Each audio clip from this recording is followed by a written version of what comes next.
In this video, I'm going to show you how to do a double crochet stitch. So to do a double crochet stitch, you need to yarn over. And so remember, that is bringing the yarn over the top of your hook from the top to the bottom.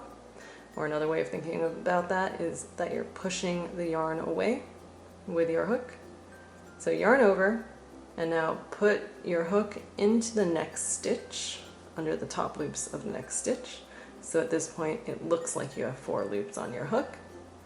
Now yarn over again, pull it through just the stitch that you just put your hook through.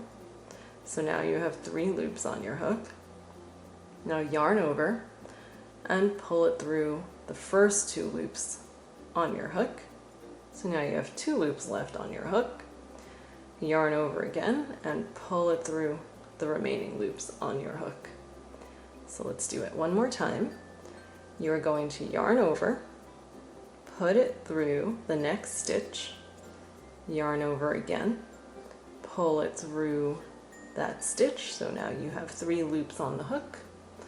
Yarn over, pull it through the first 2 loops of your hook, yarn over again, pull it through the last 2 loops on your hook. And there you have it, the double crochet stitch.